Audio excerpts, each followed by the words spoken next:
오늘 우리 예배 가운데 주신 하나님의 말씀은 고린도후서 12장 7절에서 10절까지 말씀입니다. 고린도후서 12장 7절에서 10절까지 말씀입니다. 여러 계시를 받은 것이 지극히 크므로 너무 자만하지 않게 하시려고 내 육체에 가시 곧 사탄의 사자를 주셨으니 이는 나를 쳐서 너무 자만하지 않게 하려 하심이라. 이것이 내게서 떠나가게 하기 위하여 내가 3번 주께 간구하였더니 나에게 이르시기를 내 은혜가 네게 족하도다. 이는 내 능력이 약한 데서 온전하여짐이라 하시니라. 그러므로 도리어 크게 기뻐함으로 나의 여러 약한 것들에 대하여 자랑하리니 이는 그리스도의 능력이 내게 머물게 하려 함이라. 그러므로 내가 그리스도를 위하여 약한 것들과 능력과 궁핍과 박해와 공고를 기뻐하노니 이는 내가 약한 그때에 강함이라. 아멘.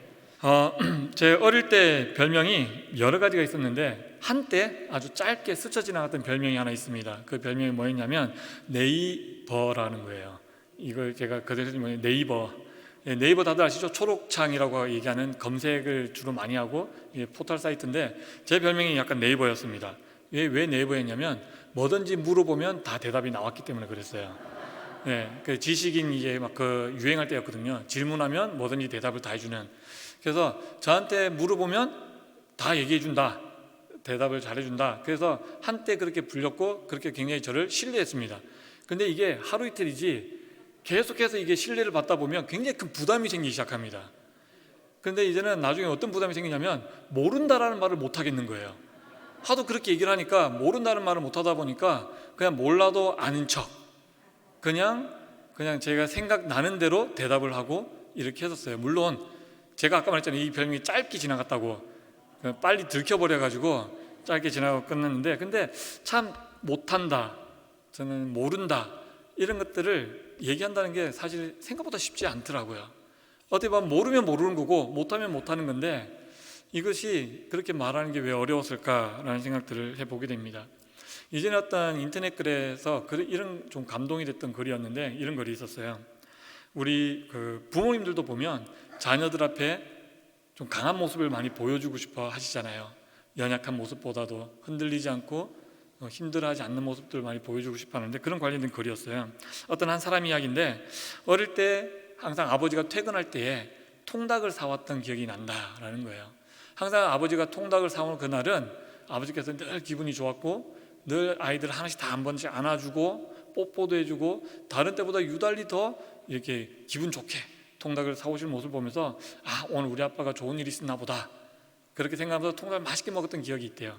근데 이 사람이 나이가 30대가 되고 40대가 되면서 직장인을 마치고 들어가는데 특별히 다른 날보다도 더욱 힘들었던 날 괜히 집에 전화 한 통 걸면서 아빠 통닭 사갈게 그러면서 통닭을 사가지고 가는 자신의 모습을 보면서 그때 내 아버지가 사실은 그날 기분이 더 좋아서가 아니라 어떻게 보면 더 힘든 날, 더 어려웠던 날 그래도 그 가족의 아이들이 웃는 모습을 통해서 힘을 얻고자 그 통닭을 사오셨구나. 그렇게 우리들에게 약한 모습을 보여주지 않고 끝까지 가정의 버팀목으로 남으시려고 했던 아버지의 모습들을 또 그리는 그런 글을 봤습니다. 어떠십니까? 여기 우리 많은 아버님들이 앉아 계시는데 저도 이제 아버지가 되다 보니까 그 자녀들 아직까지 우리 애들은 이제 5살, 3살이니까 저는 슈퍼맨이에요. 뭐든지 할 수 있는. 근데 저는 끝까지 슈퍼맨이고 싶은 마음이 있습니다. 참 아이들한테 그런 모습 보이는 건 참 어렵지 않겠다. 우리 부모님도 그러셨겠구나. 이런 것도 이제 저도 경험을 하고 있습니다. 또 사역자로 또 교회를 섬기다 보면 비슷한 좀 부담감이 좀 있어요. 어떤 말씀을 전하거나 교육을 하거나 또 어떤 사역을 하거나 프로그램을 진행하거나 할 때에 참 잘한다. 또 잘하는 모습 보여주고 싶고 빈틈없는 모습 보여주고 싶고 또 그렇게 해주는 것이 우리 청년들에게 또는 우리 성도님들에게 내가 해줄 수 있는 또 최선이다라는 생각이 들면서 참 그렇게 많이 애쓰고 노력을 많이 했던 것 같습니다. 이것도 저것도 참 잘하고 모두에게 만족을 줘야 한다는 부담감, 사실 이제 청년 공동체 하나를 섬기면서도 이 부담감에 굉장히 제가 지치고 힘들 때가 굉장히 많이 있었거든요. 근데 이제 생각해봤어요. 이 바울교회를 섬기는 우리 담임 목사님은 얼마나 큰 부담감을 가지고 계실까, 그런 생각이 제가 확 들어오더라고요. 참 열심히 해보려겠는데 어려운 부분들이 많이 있었습니다. 그래서 오히려 저희 어떤 부족한 부분, 연약한 부분으로 말미암아서 우리 청년들이 참 마음도 상하고 불편하게 했던 일들이 사실 잠깐이 아니라 지금 요즘까지도 좀 이어지고 있는 것 같아서 참 미안하기도 하고 고맙다라는 생각을 좀 하게 됩니다.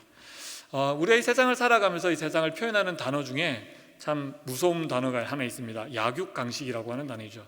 약한 것은 먹히고 강한 사람이 먹는다, 이런 게 하면서 이 경쟁 사회를 우리가 내몰리면서 우리가 사실 이제 어떻게 보면 이 세상을 살아가면서 우리의 약함을 드러내는 것이 어려운 이유가 바로 이것이 아닐까라는 생각들을 해보게 됐어요.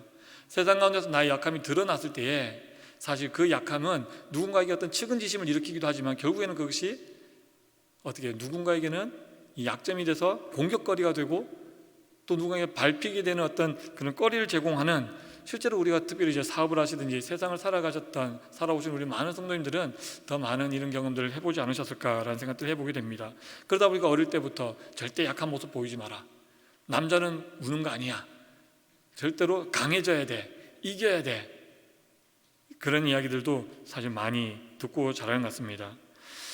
그러면서 세상에서 어떤 경쟁에서 이기기 위해서 실력을 닦고 더욱 강해지기 위해서 자신을 단련하고 약점을 감추고 모른 척하려고 하고 그 약점을 숨기기 위해서 또 다른 무엇인가로 듣고 또 그렇게 노력하면서 살아가게끔 우리로 만들어가는 것이 어떻게 보면 세상의 경쟁 사회를 살아가는 세상의 모습이 아닐까 한번 생각을 해보게 됩니다.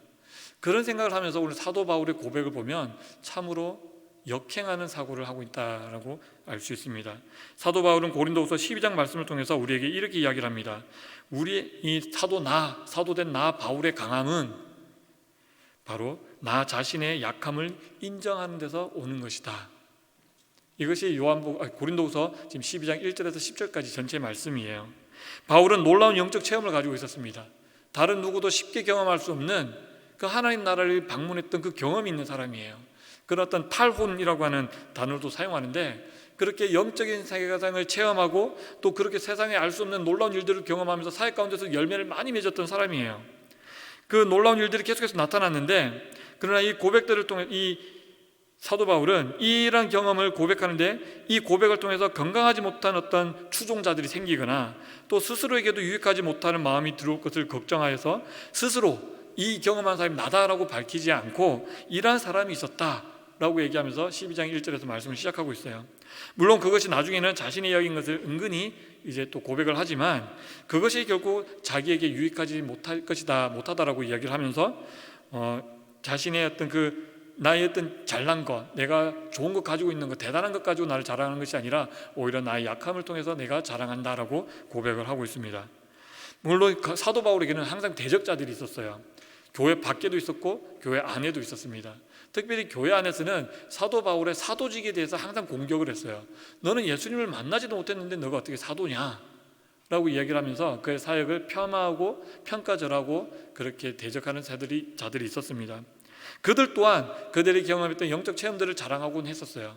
사도 바울도 그에 못지않게 자랑할 것들이 많이 있었지만 오히려 그들은 그것들을 자랑할 것들로 삼아서 이야기하지만 사도 바울은 참으로 자신이 경험했던 것들을 가지고 이야기를 하고 있습니다. 그런데 그럼에도 불구하고 사도 바울은 그것들을 자신의 특별함으로 내세우거나 다른 누군가에게 영적인 권위와 영적인 것으로 그것들을 앞서기 위해서 이런 이야기들을 자랑하지 않는다라는 거예요. 오히려 그가 자랑할 것은 내가 특별한 가지고 있는 그 경험들, 나의 특별함이 아니라 오히려 나의 연약함을 통해서 일하시는 그 하나님을 자랑한다라고 사도 바울은 고백하고 있습니다. 그러면서 이제 자신이 가지고 있는 가시에 대한 얘기를 하고 있어요. 사도 바울의 가시, 이 가시를 제거해달라고 하나님께 3번 아주 간절히 간구했다라고 얘기를 하고 있습니다. 이 가시가 무엇이었는지는 사실은 뚜렷하게 성경에서 얘기를 하지 않습니다. 여러 가지 구절이나 사도 바울의 행적들을 통해서 그가 이제 땅이 엎드러졌다 이런 기록들을 가지고 어떤 분은 간지를 가지고 있었을 것이다.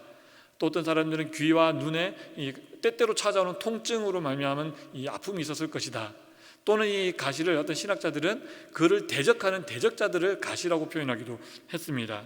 그런데 이 가시가 무엇인지를 밝히는 것도 물론 중요하겠지만 사실 그것보다 중요한 것은 이 가시가 사도 바울의 어떤 역할을 했느냐가 더 중요한 것이죠. 이 가시는 분명한 것은 뭐냐면 이 가시라고 하는 것은 결코 사도 바울 개인에게 좋은 것은 아니었습니다. 그를 더 선하게 만들어주는 것은 아니었어요. 그 자체는 선한 것이 아니었습니다. 고통이 되었던 대적자가 되었던 그 자체는 바울에게 좋은 것은 분명히 아니었다는 것을 우리가 알아야 되고, 또 본문을 통해서 알게 되는 것은 이 가시는 누구로부터 온 것입니까? 이게 사탄의 사자라고 했지만 이 가시는 결국 하나님께서 줬다라고 얘기를 하고 있어요. 근데 하나님께서 주셨는데 왜 주셨냐면 그 자체로는 선한 것이 없는 고통이고 대적자일지라도 사도 바울에게는 선한 역할을 하는 수단이 된다라는 것입니다. 그래서 이 가시를 우리 사도 바울에게 주셨고, 사도 바울은 이 가시로 말미암아 내가 경험하는 그 특별한 체험이나 사역의 결과들로 인해서 내가 내 스스로에게 자만하고 내 스스로에게 취하는 그것들로 경계하는 역할로 이 가시가 쓰임 받고 있다는 것을 나중에 고백하게 되죠. 그래서 세 번째 역할은 바로 하나님께서 이 가시를 통해서 하나님께서 그의 능력으로 나타내시는 기회로 이 가시를 사용하고 있다라는 것입니다.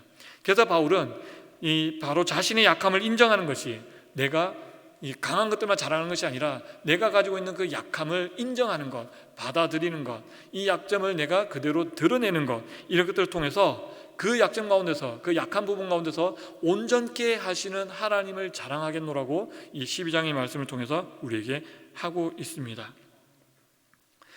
그래서 하나님은 그 가시를 제거해달라는 바울의 간구에 이렇게 말씀하시죠. 이미 내 은혜가 내게 족하다. 바울의 그 약함 가운데서 하나님의 온전하심을 드러내겠다라고 말씀을 하십니다. 세상은 우리의 약함을 공격하고 그것을 업신여기고 그 약함으로 우리를 평가하지만 하나님은 그 약함 가운데서 하나님의 온전하심을 드러내십니다. 사도 바울은 자랑할 것이 많은 사람이었지만 그 자랑할 만한 것들로 자랑하는 것이 아니라 오히려 자신의 연약한 가운데서 하나님께서 온전케 하심을 자랑했던 것처럼, 그에게 주셨던 그 너의 은혜가 족하다고 하셨던 것처럼 우리도 다른 것이 아니라 여전히 우리의 가운데 있는 연약하고 부족하고 죄 가운데서 자유롭지 못한 우리들을 구원해 주신 그 하나님의 은혜에 만족하며 감사하며 그 하나님의 은혜를 자랑할 수 있는 우리가 되기를 간절히 소망합니다. 오늘 오전에 담임 목사님께서 설교하시는 가운데서 하나님의 나라는 우리의 어떤 행위에 대한 공로나 보상으로 주어지는 것이 아니라 오직 하나님의 은혜로 주어지는 나라라고 말씀하셨습니다. 우리가 연약할 때에 하나님의 강함이 자랑되어지는 것은 바로 그 연약한 우리에게, 그 죄인된 우리에게 아무런 공로도 어떠한 대가도 바랄 것이 없는 우리에게 하나님께서 그 하나님의 나라를 은혜로, 그 선물로 우리에게 주셨다라는 것입니다. 그것만큼 우리가 자랑할 것이 어디에 있겠냐라는 것입니다. 그리고 저는 여기서 좀 더 나가서 우리의 이러한 약함을 통해서 하나님을 온전케 하는 우리들이 모인 교회에 대해서 좀 더 이야기를 나누고 싶습니다. 저는 교회에 대한 오해가 좀 있었습니다. 이 말씀을 묵상하면서 나도 교회에 대한 오해가 좀 있었구나. 저도 이 바울교회 오고 나서 계속해서 선교적 교회를 얘기하고 또 그 공동체에 대해서 소망을 같이 나누며 이야기를 많이 나눴지만 여전히 나도 아직까지 교회에 대한 오해가 있었구나 라는 부분이었는데요. 저는 이 교회 공동체를 생각하면서 조직으로 생각했을 때에 각자의 달란트를 따라서 교회 공동체를 섬기는 것으로만 이 공동체를 그것으로만 이 공동체가 구성된다라고 좀 생각을 했었어요. 이 교회가 우리 몸된 교회라 그러고 각자의 역할이 있다고 얘기하면서 각자에게 주신 하나님의 그 달란트를 통해서 각자의 달란트가 쓰임 받는 그곳에서 이제 적재적소에 이제 배치가 되어서 그 역할을 잘 감당하는 것, 그것이 교회의 모습, 그것만이 교회의 모습으로 많이 그려오지 않았나라는 생각들을 해봤습니다. 공동체를 위해서 각자에게 은사를 주셨다. 그래서 각자에게 주신 그 달란트, 장점, 잘하는 것을 통해서 이 조직을 세워가고 이끌어가는 것, 그렇게 생각해왔고, 그러다 보니까 어떤 일에 누가 제일 잘할까, 어떤 사역에 꼭 필요한 사람이 누굴까, 이것들을 많이 고민하고 또 그렇게 많이 했던 것 같습니다. 그렇게 교회의 모든 분야에서 각자의 잘하는 것으로 최선의 조합을 이끌어내는 것이 교회의 온전한 모습 같았고, 그렇게 교회가 잘 운영되는 것이 하나님께서 교회에서 가운데서 하시는 일 같았습니다. 물론 여러분 틀린 말이 아닙니다. 제가 이게 말을 이렇게 하다 보니까 조금 제가 몰아가는 것 같은데 그거 아니에요. 맞아요. 하나님께서 우리에게 주신 그 은사를 가지고, 그 달란트를 가지고 이 교회 공동체를 섬기는 겁니다. 그거는 틀린 말이 절대 아니에요. 그런데 그것만이 교회 전부다라고 얘기한다면 그것은 잘못됐다라는 것입니다. 그렇게 교회의 모든 분야에서 각자 말씀드린 것처럼 각자의 어떤 최선의 조합만이 이 교회가 온전한 것을 얘기하는 것이 아니다라는 것을 이 말씀을 통해서 깨닫게 되었습니다. 오늘 사도 바울의 모습을 보면서 정말 하나님은 우리 교회 공동체가 각자의 장점들을 통해서 요소에 적절히 배치되어 교회 사역이 매끄럽게, 그리고 흔히 말하는 잘 이루어지는 것을 통해서만 하나님은 교회를 기뻐하시고 좋아하실까 하는 의문이 들었습니다. 물론 어떤 조직이든지 이런 작업이 필요합니다. 그래서 어떤 조직에서든지 인사 이쪽 일하시는 분이 굉장히 중요해요. 그래서 사실은 제일 중요한 거는 누가 어느 자리에서 제일 잘할 것인가를 잘 알아보는 것도 굉장히 뛰어난 리더십의 하나입니다. 굉장히 필요한 작업입니다. 그런데 우리는 교회를 공동체가 아닌 하나의 조직으로만 이해한다면 잘 굴러가는 조직은 만들 수 있을지 몰라도 정말 하나님이 원하시는 공동체의 모습을 잃어버릴 수도 있겠다라는 위기감을 갖게 되었습니다. 저희 어머니는 목사님입니다. 그래서 저에게도 참 많은 조언들을 해주세요. 최근에 이런 얘기를 해주셨습니다. 저희 어머님도 우리 안순혜 전사님, 형준 전사님, 또 우리 계시는 우리 많은 여자 전사님처럼 또 교회에서 이렇게 성도로 섬기다가 또 목사님의 목회 사역을 돕기 위해서 전도사가 되셨다가 나중에 목사님이 되셨는데, 그러다 보니까 많은 성도님들을 만나고 교제하고 상담을 했었습니다. 근데 하시는 얘기가 가끔씩 어떤 성도님들이 찾아와서 상담을 할 때 상당히 깊은 얘기를 한다는 거예요. 그래서 깊은 얘기를 하는데 그 깊은 얘기가 굉장히 어찌 보면 남들이 들으면 부끄러울 수 있는 이야기, 가정사, 개인사, 어떤 자기를 치부를 드러낼 수 있는 이야기들을 상담을 할 때가 있답니다. 너무 급하니까요. 그래서 그런 얘기를 잘 상담을 듣고 기도해주고 그래서 이렇게 잘 됐는데, 근데 자기가 어머님 경험입니다. 경험상 그렇게 정말 자기의 치부를 드러내면서까지 상담했던 그 성도님들이 대부분이 2, 3년 안에 교회를 떠나더라라고 얘기를 하고 있습니다. 왜냐하면 자신이 그 부끄러웠던 과거를 아는 사람이 교회에 있기 때문에요. 심지어 그것이 목회자인데도 그것을 알고 있다는 그것이 부담이 돼서 그 공동체에 또, 왜냐하면 또 그 사람 통해서 또 이야기가 전달될 수 있으니까 그렇게 공동체에 오래 못 있는다라고 얘기를 해 주시더라고요. 사실은 그 얘기를 들으면서 굉장히 좀 안타깝게 여겼습니다. 저도 앞서 말씀드린 것처럼 청년들 앞에서 목사니까 잘하는 것만 보여주고 싶고 흔들림 없는 모습만 보여주고 싶고 나의 연약한 부분들, 나의 어떻게 보면 좀 부끄러운 부분들, 이런 것들은 굉장히 안 보여주고 싶은 마음이 있습니다. 굉장히 커요. 그런데 그럼에도 불구하고 이제 드러날 수밖에 없는 저의 어떤 부족함들 때문에 아까 제가 많은 상처를 주고 좀 많이 안타까운 일들이 있었다 그랬는데, 작년에 굉장히 좀 힘든 일이 있었어요. 마음이 너무너무 힘들고 괴로워서 이걸 내가 버틸 수 있을까? 내가 이걸 할 수 있을까?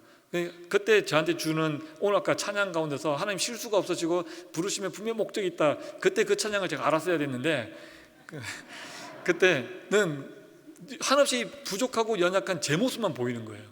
그러니까 남들 앞에서 연약한 모습이 들킬까를 떠나서 내가 있는 것이 정말 청년들에게 정말 덕이 될까? 도움이 될까? 차라리 내가 없이 다른 더 좋은 목회자가 와서 청년들을 섬겨준다면 그것이 훨씬 더 우리 청년들에게 더 좋은 게 아닐까? 한없이 저 스스로가 작아지고 위축되고 너무너무 힘든 시절이 있었어요. 그때는 뭐냐면 저의 연약한 부분들을 드러내기를 계속해서 거부하고 있을 때였습니다. 근데 저는 지금 참 감사하게 생각하는 것은 우리 전도사님들, 그때 우리 이현성 전도사님, 그리고 조태영 전도사님, 지금 또 유동원 전도사님 계시는데 정말 귀한 동력자들을 하나님께서 붙여주셨다라고 제가 고백하고, 또 우리 청년들하고도 많이 이야기를 나눴는데 또 그런 생각이 들었어요. 제가 좀 연약하고 좀 실수하고 이런 부분들이 있잖아요. 그러면 이제 청년들이 좀 불만을 좀 가져요. 그럼 그때 어떤 생각이 드냐면 그냥 내가 목사의 권위로서 그냥 다 눌러버릴까? 그냥 순종해. 그냥 이게 뭐 실수했지만 야 일부러 내가 이렇게 하려고 했던 거야. 뭐 너가 이해 못하는 깊은 뜻이 있어. 그럴 수도 있지만 사실 그거는 제 옷에는 안 맞더라고요. 그래서 한번 너무 힘들어서 사실은 솔직히 저의 어떤 좀 부끄러운 모습일 수 있지만 저의 있는 모습을 그대로 한번 내보인 적이 있습니다. 나 이거 너무 힘들다. 나 이거 잘 못하는 거야. 이 못하는 거를 내가 잘해보려고 하니까 안 돼. 너 너무 어려워. 그래서 미안하다. 내가 이것 때문에 여러분에게 상처 줘서 정말 미안하다. 근데 내가 못하니까 내가 못한다고 이제 인정하고 나 이제 못하니까 너 알아서 해. 나 몰라. 이게 아니라 내가 못하지만 더 열심히 잘해보려고 노력은 할게. 근데 이거는 정말 내한테 없는 거야. 그러면서 그냥 있는 모습 그대로 보여주려고 좀 노력을 했습니다.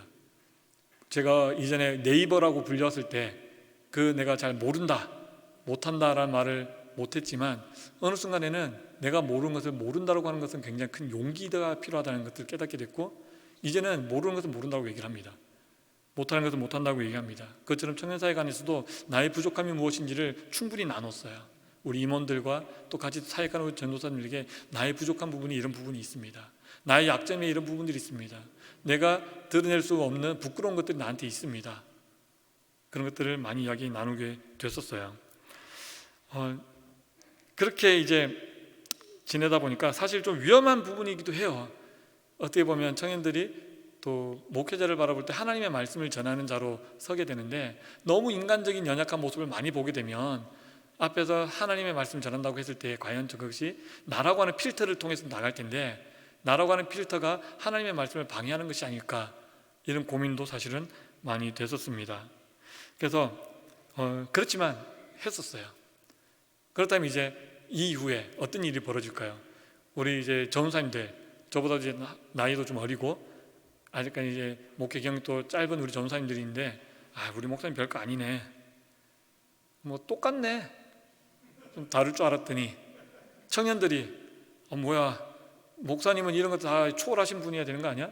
목사님 이런 거 다 잘해야 되는 거 아니야? 우리랑 똑같은 목사님이 전하는 하나님의 말씀 뭐 들었으면 뭐가 유익한 게 있겠어? 라고 했을까요? 실제로 만약에 그렇다면 우리 청년들이 정말 연기를 잘하는 것입니다. 아직까지 저는 눈치를 못 챘습니다. 저는 분명히 그렇지 않다고 생각을 합니다. 오히려 저는 그 이후로 저 사역 가운데 기쁨이 넘치고 있어요. 더 나 있는 모습, 내가 무엇인가 꾸며야 되거나 내가 잘한다는 것을 보여주기 위해서 애쓰지 않아도 돼요. 왜? 내가 연약한데요, 제가 그 연약한 부분을 우리 조태영 전사님이 너무 잘해요. 제가 기술이 없고 잘 못하는 거요, 우리 유동원 전사님이 정말 잘해요. 그러다 보니까 저는 오히려 편하게, 전사님 이건 전사님 잘하니까 이거 해주세요, 전사님 이거 하니까 이거 해주시면 좋겠어요, 난 내가 잘하는 거 할게요. 그러니까 나의 연약함이 흠이 되거나 부끄러움이 되는 것이 아니라 오히려 서로의 연약함들이 하나가 온전히 되는 그 동력의 기쁨을 누리고 있고, 우리 임원들도 이제 조금씩 저를 알아가는 것 같아요. 아예 이전에는 목사님 저한테 이제 바랬던 건 있는데 아예 이제는 해가지고 와요. 목사님 이렇게 했어요. 그러니까 저도 굉장히 편하고 임원들도 안에서 또 사역에 또 기쁨이 있고 또 청년부가 또 잘 돌아갑니다. 그러니까 우리 여기 지금 청년들도 앉아 계시고 우리 전사님도 앉아 계시는데 지금 제가 말하고 있는 거 다 맞죠? 네. 이제 말씀을 좀 정리를 좀 하면서 이야기를 마무리하고자 합니다. 우리 바울교회 공동체 각자의 달란트를 적극적으로 활용하고 은사를 통해서 각 분야에서 최고의 것으로 하나님 사역에 동참함과 동시에 우리가 기억해야 될 것은 그 연약한 우리 한 사람 한 사람이 모인 공동체라는 것입니다.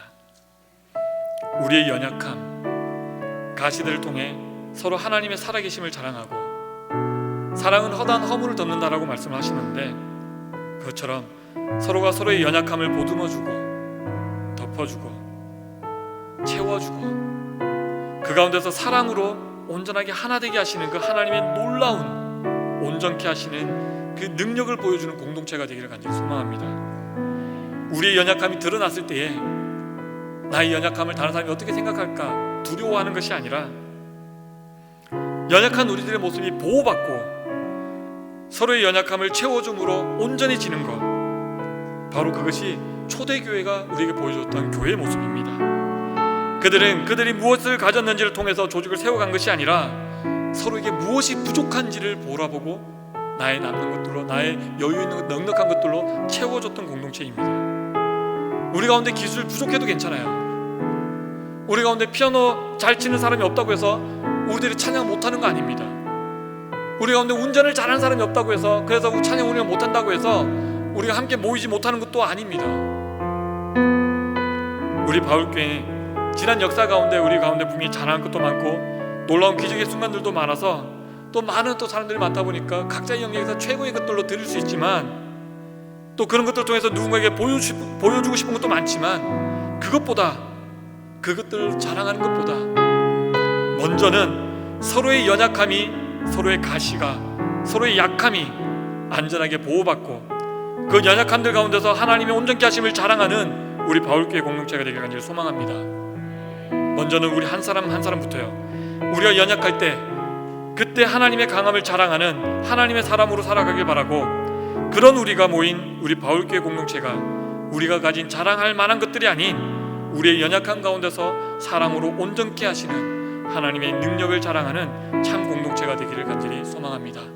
함께 같이 기도하겠습니다.